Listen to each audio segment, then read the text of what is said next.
Sofía Ince y Alejandra Colón. Ella es guatemalteca, maestra de educación primaria, antropóloga cultural, que desde los 5 años quiere trabajar para que todas las niñas y niños tengan las mismas oportunidades de soñar y lograr sus metas. Ella está consciente de sus privilegios enormes como la vida urbana, clase media y también del desafío de haber crecido medio de varias realidades durante el conflicto armado. Es adicta a viajar y a conocer lugares y personas por medio de su trabajo. Y está convencida de que todo se puede entender a través de la etnografía y empatía. Ha dicho en investigación aplicada con traficantes de drogas en Estados Unidos,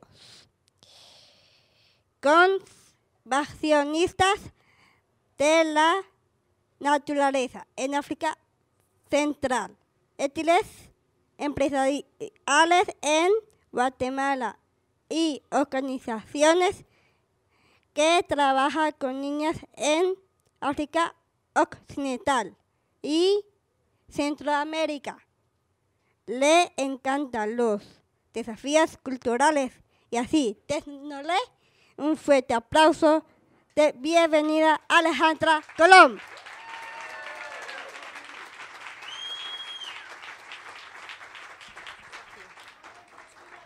Gracias por la invitación, estoy feliz de estar aquí, de ver tantas personas, espero llenar sus expectativas. Le doy gracias a Creative Mornings por la invitación y por invitarme a hablar de un tema que a mí me importa mucho. Entonces, voy a usar mi cuaderno de notas porque, como Sophie dijo, soy profesora y no puedo hablar si no tengo notas. Y aquí las tengo, entonces voy a estar leyendo un poco, pero también tratando de hablar e interactuar con ustedes. ¿Por qué me importa el tema de la inclusión?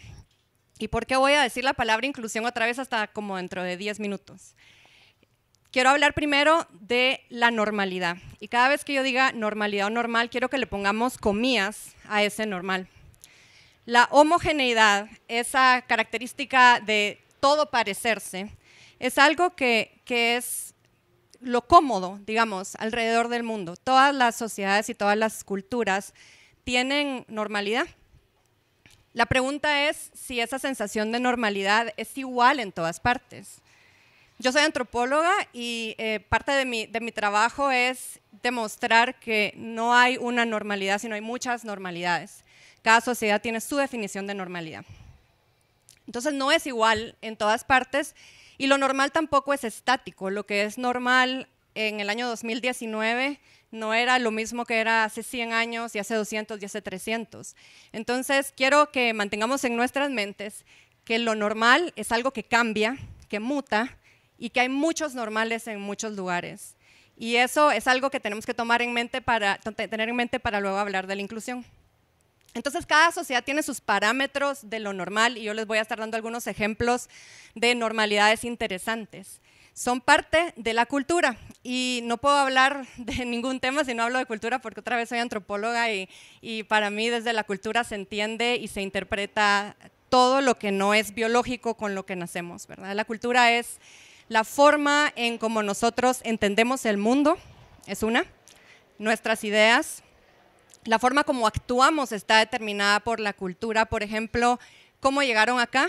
Esta conversación o esta presentación está pasando en muchos países y en muchas ciudades, pero los lugares donde ocurren son distintos, la forma como llegaron, en otros países me imagino que mucha gente llegó por transporte público, aquí la mayoría de gente vino en carro, se estacionó abajo, desde nuestra cultura es totalmente normal sacar un ticket de parqueo, pagar un parqueo es algo que nosotros hemos normalizado en los últimos 20 años y eso no va a ser igual en todos los lugares, entonces estos ejemplos sencillos nos pueden recordar cómo lo normal no es común a todos, sino cada quien tiene su normal. Lo que pensamos es parte de la cultura, pero también los recursos que utilizamos. La cultura nos dice cuánto invertimos en educación, cuánto invertimos en salud o no invertimos, en qué personas invertimos o no. Y eso viene de qué es lo que valoramos. Y eso nos vuelve a llevar al tema de lo normal. Lo normal es el promedio. El promedio es lo que como sociedad hemos acordado que es lo que tiene que ser. Sin un concepto compartido de normalidad, no hay normas, no hay formas de comportamiento. Estas normas a veces se manifiestan en leyes. Por ejemplo, sabemos que si nos parqueamos en línea roja nos ponen un cepo y hay una ley, hay una norma que nos dice usted fue el que cometió un error. Pero también hay muchas normas sociales que no están escritas en ninguna ley, que son consensuadas y que también se traducen en castigos. ¿Cómo castiga uno a las personas que no son normales? Quiero que piensen. Y esa pregunta de qué nos indigna tiene que ver, para mí, de forma muy importante, con esas formas como nosotros castigamos. El castigo a lo no normal se llama exclusión. Y excluimos de muchísimas maneras. Hay muchas formas como nosotros excluimos. Y las razones que damos a la exclusión a veces nos parecen normales, nos parecen que tiene total sentido. ¿Por qué voy a invertir recursos del Estado en niños que requieren muchísima más atención para aprender? ¿Por qué? Si lo normal es que vayan a un colegio, a una escuela normal, pasen sus grados normales, sean personas normales, hablen normal, lleguen a sus metas de forma normal. La decisión de no invertir es una forma de exclusión y lo opuesto de exclusión es inclusión. Quiero repetir que estas decisiones sobre qué es normal y qué no cambian. Y la razón por la que estoy aquí es porque sé que cambian y sé que colectivamente podemos hacer que esto cambie. Si fuera algo fijo, escrito en piedra, les hubiera dicho que no, o estaría aquí llorando con ustedes, estaría totalmente deprimida diciéndoles, tiremos la toalla porque esto nunca va a cambiar, pero sí cambia y hay muchísimos ejemplos de por qué cambia. Entonces, para regresar un poco, voy a pasar mi página, a estas sanciones y a estas exclusiones, también quiero hacerles que piensen en algo. Tenemos una curva en donde la gran mayoría de nosotros entramos en el normal de estatura, en el normal de inteligencia, en el normal de ser generosos. Cada cultura valora, por ejemplo, la generosidad de forma distinta. Entonces, si somos generosos dentro de lo normal, está muy bien. Si somos tacaños, nos van a sancionar. Pero también si somos excesivamente generosos, van a sospechar de nosotros, no sé qué quiere, o sea, ¿por qué están regalando sus cosas? Entonces, la generosidad es un ejemplo de algo que uno aprende, de una cosa a veces casi intrínseca a las personas, en donde cuando uno ya se va a los extremos, es castigado de alguna forma. Por ejemplo, si alguien es muy tacaño y hay un cuchubal y nunca paga su cuchubal, eventualmente lo sacan del cuchubal, ¿verdad? Porque no está contribuyendo. La inteligencia es otra en donde hay una curva de normal y a nosotros nos enseñan desde casi el principio que hay formas en donde sabemos si somos o no normales, si aprendemos a leer a cierta edad, si aprendemos ciertas destrezas a cierta edad. Cuando uno se pasa de la curva de inteligente, es celebrado porque es la exageración de algo que es considerado bueno, pero cuando alguien se pasa demasiado, ya empieza también o sea, ¿cómo manejamos a alguien que es un genio? Aquí viene una que para mí es muy importante. Quienes no entran en esa curva para el otro lado son víctimas de la exclusión porque esa decisión de cómo hacemos entrar a todos en un espacio se vuelve complicada. Y la homogeneidad quiere decir comodidad. Es muy cómodo mantenernos dentro de la curva de lo normal de todo. Y la inteligencia es una en donde tenemos muy poco control. Entonces no es una cosa que podamos aprender, no aprendemos a ser inteligentes. Aprendemos a usar nuestras capacidades al máximo. Pero ¿qué quiere decir ese máximo? Depende de cada persona. Entonces, al momento de pensar en exclusión e inclusión, es donde yo me empiezo a indignar. Porque ¿cómo es posible que castiguemos a personas por algo que es intrínseco? Que es algo que uno trae, que tiene límites, que tiene definiciones, que tiene características.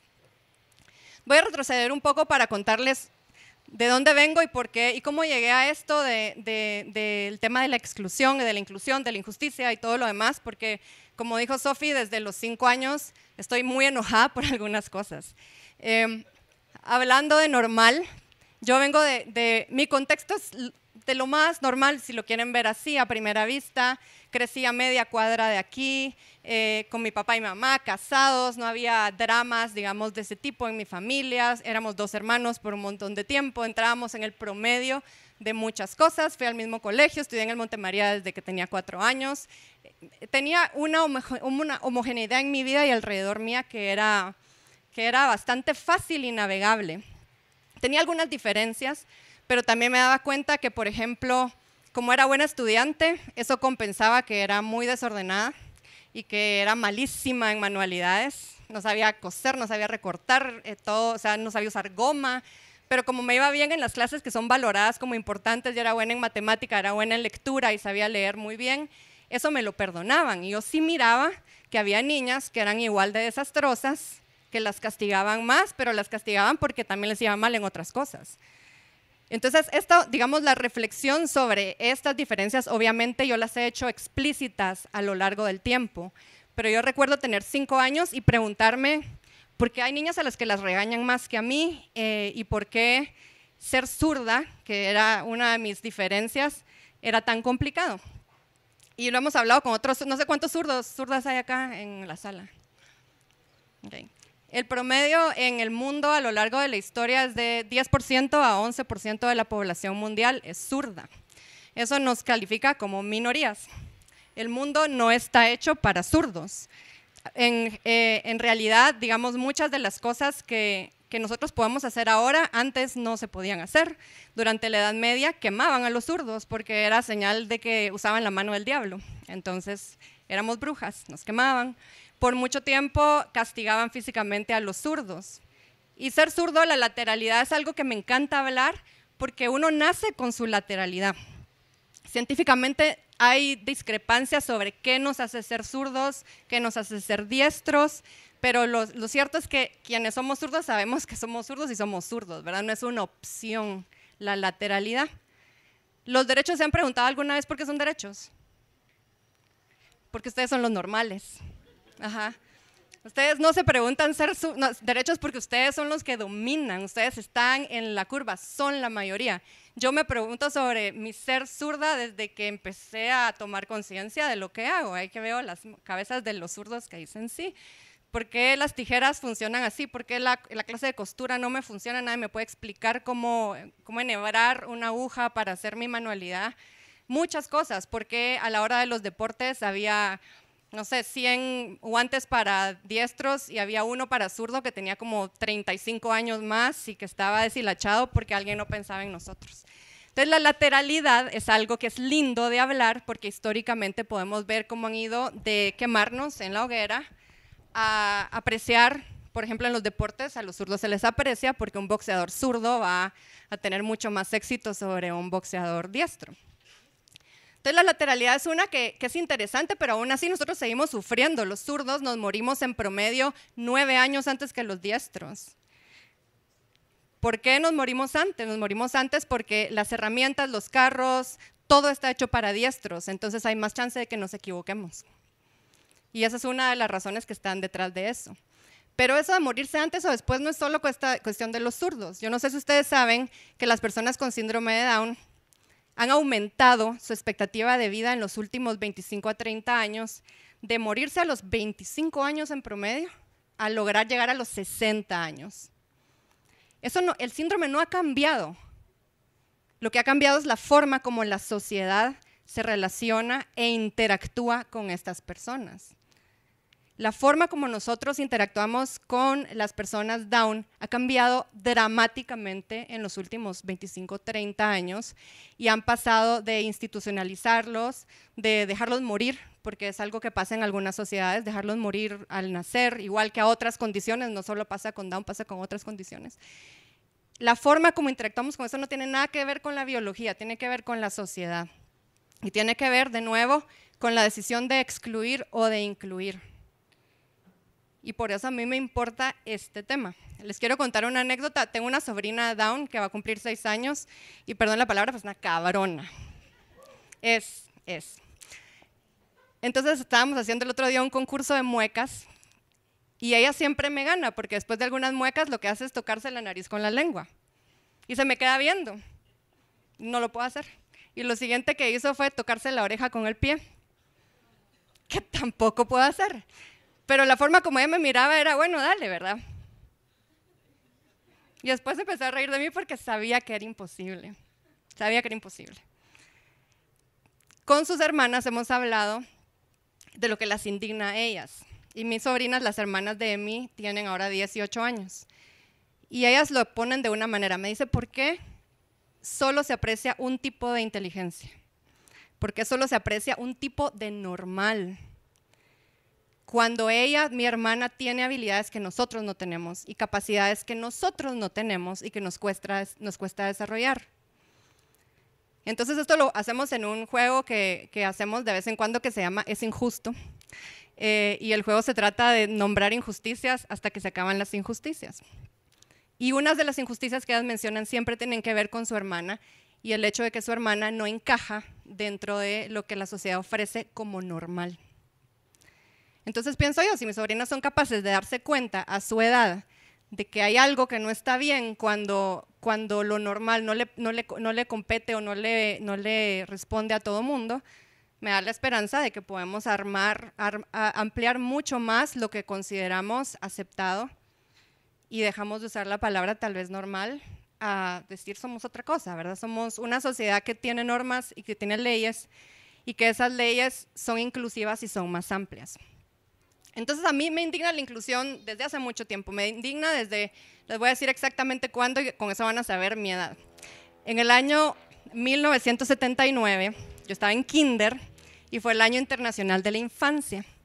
Yo tenía 5, pero yo no estaba consciente de que yo era niña, yo pensaba, entonces era el año de los niños y pasaban en la tele estas fotos de niños en África, niños en todas partes del mundo que eran pobres, que no estudiaban, que no sé qué.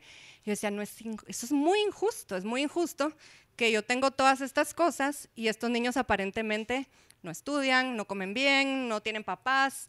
Y a mí me quedó marcada esa foto, entonces dije, bueno, cuando yo sea grande quiero trabajar para que todos los niños y todas las niñas tengan las mismas oportunidades de vivir felices, porque además esos niños se miraban súper tristes. Al año siguiente, cuando estaba en prepa, decidí también que me di cuenta que a mí me encantaba conocer el mundo y viajar, entonces quería viajar y trabajar con esos niños que estaban muy lejos.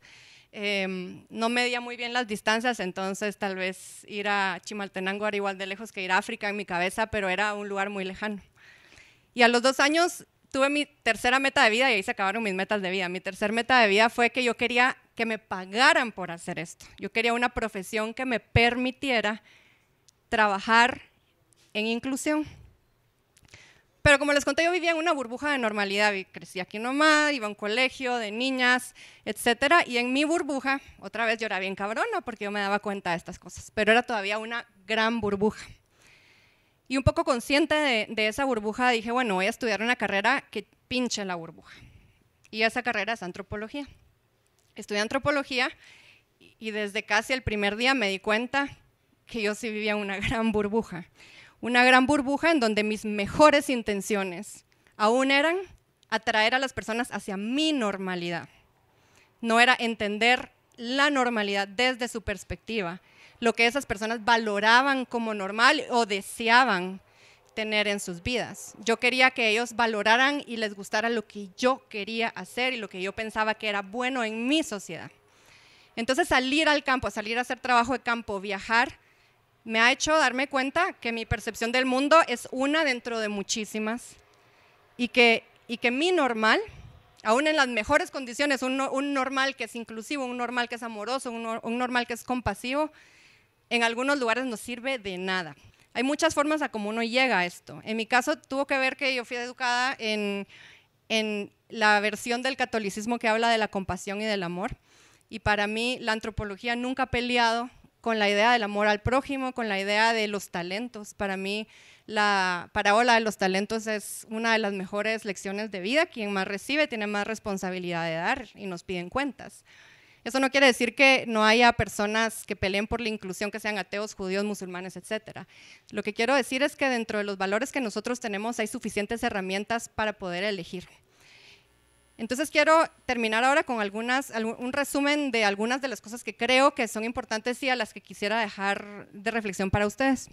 El derecho a la felicidad es para algunos o para todos. Solo las personas que entran en la caja de lo normal tienen derecho a ser felices, o nosotros como sociedad podemos hacer algo para quienes se salen de la curva también sean felices. Esa es una pregunta. Luego, que creo que en el momento que nos damos cuenta que lo normal es una opción, que podemos cuestionarlo, eso se vuelve una opción, ya no es algo que está implícito y de lo que no nos hemos dado cuenta.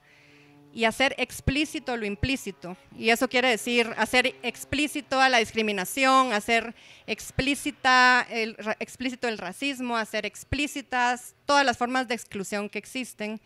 Quiere decir que tenemos opciones. Elegimos seguir siendo excluyentes o elegimos ser incluyentes. Y eso no es fácil porque hacerlo explícito quiere decir que ahí está. En el momento en que nosotros hacemos explícitos nuestros prejuicios, no nos van a abandonar. Podemos hacer todas las estrategias del mundo para dejar de darnos cuenta y les prometo que no va a funcionar. Ahí va a estar. Entonces, la oportunidad es que nuestra nueva felicidad descansa en hacer algo con eso que estamos viendo. Y esas decisiones, poder tomar decisiones, es un privilegio enorme. Las personas que están todos los días concentradas solo en sobrevivir, en encontrar qué comer, en encontrar dónde dormir, en que no las maten, tienen poco chance de elegir, están simplemente sobreviviendo. Y una de las cosas que yo pienso que como sociedad tendríamos que poder hacer es que la mayoría de personas no estén sobreviviendo, sino estén viviendo, porque al vivir podemos ser felices y al ser felices podemos quererlo compartir. Nos molesta menos la diferencia y nos parece más rico saber que no somos iguales. Y que dentro de la normalidad también hay muchísimas diferencias y muchísimas formas de ser.